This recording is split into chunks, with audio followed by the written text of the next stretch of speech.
एका छोट्या शहरामध्ये एक तरुण मुलगा राहत होता. तो फार आळशी होता. त्याला प्रत्येक काम टाळायची फार वाईट सवय होती. तो प्रत्येक वेळी आपल्या कामाकडे दुर्लक्ष करीत असायचा. परिणामतः तो आपल्या नात्या, मित्रांच्या अभ्यासाच्या आणि प्रत्येक क्षेत्रात सर्वात मागे होता. त्याच्या परिवारातील लोकांनी आणि शाळेतील शिक्षकांनी त्याला खूपदा आपल्या वेळेला महत्त्व द्यायला सांगितलं, परंतु त्या मुलाने त्या लोकांचं काहीही मनावर नाही घेतलं. त्याला आपल्या भविष्याची कोणतीच चिंता नव्हती आणि तो छोट्या छोट्या गोष्टीत आपला बहुमोल वेळ वाया घालत असायचा. एकदा त्याच्या शहरात एक बुद्धिमान साधू आला. तो आपली विद्वत्ता व बौद्धिकतासाठी फार प्रसिद्ध होता. बहुतांश लोक हे त्यांना भेटण्यासाठी आणि सल्ल्यांसाठी येत असायचे. या तरुण मुलाने सुद्धा साधूला भेटण्याचा विचार केला, या अपेक्षेने की तो आपल्या मित्रांपेक्षा जीवनाच्या प्रत्येक क्षेत्रात वरचढ होण्यासाठी काही सल्ले वगैरे त्याच्याकडून मिळतील. तो तरुण मुलगा साधूच्या ठिकाणी पोहोचला. तेथे त्याने खूप प्रतीक्षा केली.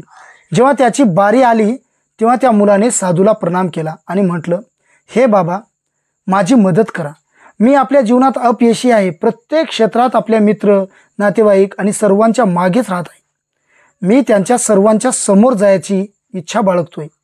मला फक्त हे सांगावं की कसं करायचं आणि काय करायचं. साधूनं त्या मुलाकडे करुण दृष्टीने पाहिलं आणि म्हटलं, माझ्या बाळा, तू मेहनत घेत आहेस, पण तू वेळेची किंमत करत नाहीस. कामामध्ये टाळाटाळ करतोस आणि आपली बहुमोल वेळ वाया घालवतोस, ज्याला तू कधी जीवनात परत आणू नाही शकत. ठीक आहे, मी तुला एक गोष्ट सांगतो ज्यापासून तुला वेळेची किंमत कळू लागेल. मुलाने उत्सुकतेने आपली मान हलवली. एकदा एक राजा, हा फार दयाळू व उदारमतवादी होता.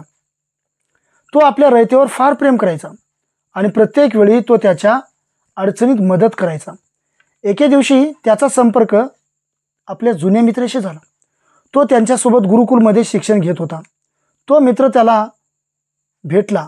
मित्र फार आळशी आणि गरीब होता. त्याच्याजवळ ना पैसा होता, ना नोकरी आणि ना सन्मान होता. तो सदा आपल्या नशिबाला दोष देत असायचा. आपल्या प्रत्येक अडचणीत तो दुसऱ्याला दोष देत असायचा. राजाने आपल्या मित्राला ओळखलं आणि त्याच्यावर दया केली. राजाने त्याच्या जीवन आणि त्याच्या अडचणी विचारल्या. मित्र उदास होऊन म्हणाला, हे राजा, कुणास ठाऊक, सर्व लोक असे म्हणतात की मी काहीही करू शकत नाही. एवढेच नाही तर मी जेव्हा नोकरीसाठी कुठे जातो तिथं सर्वजण मला नकार देतात.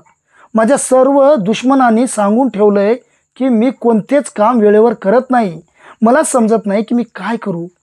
राजाने म्हटलं, ये, आपण एक सौदा करू. सूर्य मावळण्यापूर्वी तू माझ्या खजिन्यात ये आणि जेवढे होईल तेवढे सोने रत्न जमा करून घे आणि हे सर्व तुझा असेल. त्याचा मित्र आनंदित झाला आणि त्याने राजाला फार धन्यवाद दिले आणि आपल्या घरी आला. आपल्या पत्नीला सर्व काही सांगितलं. त्याची पत्नी खूप प्रसन्न झाली आणि म्हणाली, आत्ता जाऊन सुवर्ण रत्न घेऊन या. वेळ आपल्यासाठी चांगली आहे. त्याने सांगितलं, मी आता नाही जाऊ शकत, मला फार भूक लागली आहे. अगोदर मला दुपारचे जेवण दे. त्यांच्या पत्नीने लवकर जेवण तयार केलं आणि त्याला दिलं. त्याने दुपारचे जेवण फार हळूहळू विचार करत की खजिना आणण्यासाठी वेळ खूप आहे. भोजन संपल्यानंतर त्याला झोप लागली. त्याला वाटलं खूप वेळ आहे, आपण एक डुलकी घ्यावी.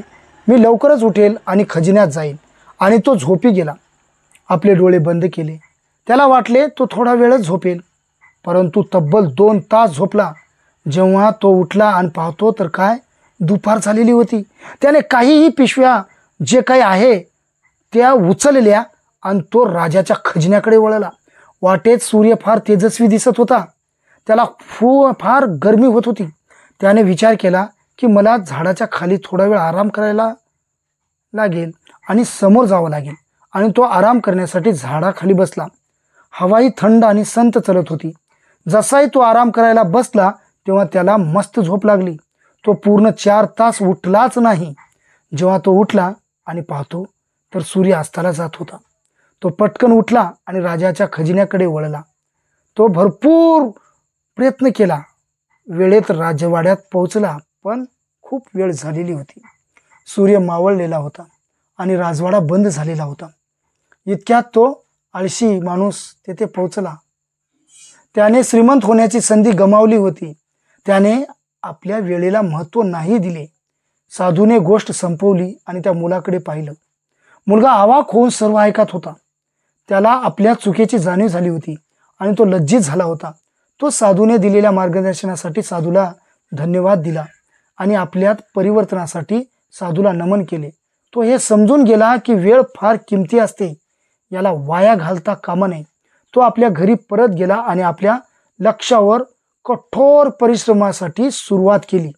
तो टाळाटाळ, दुर्लक्ष करणे या गोष्टी बंद करून टाकल्या. तो आपल्या मित्रांमध्ये, नातेवाईकांमध्ये अधिक सन्मानित झाला. जर आपण पाहिलं तर वेळ ही फार महाग किमतीची गोष्ट असते. आपल्या जीवनात किमती वेळ आहे आणि या वेळेचा सदुपयोग आपल्याला बौद्धिकतेने करायला हवा. आपल्याला त्या गोष्टीवर वेळ घालवायचा नाही की जे काही महत्त्वाची नसते. आपल्याला आपल्या कार्यात वेळ करायची नाहीये. कोणते काम वेळेवर आणि ते गुणवत्तेनुसार करायला पाहिजे. एक कवी म्हणतो, जर तुम्ही आपल्या वेळेची कदर कराल तर वेळ आपली कदर करेल. जर तुम्ही आपला वेळ बर्बाद कराल तर वेळ ही तुमचे पूर्ण आयुष्य बर्बाद करायला वेळ लावणार नाही. म्हणून मित्रांनो, या गोष्टीमधून आपल्याला अशी शिकवण मिळते की आपण जीवनामध्ये कधी वेळ वाया घालवता कामा नये.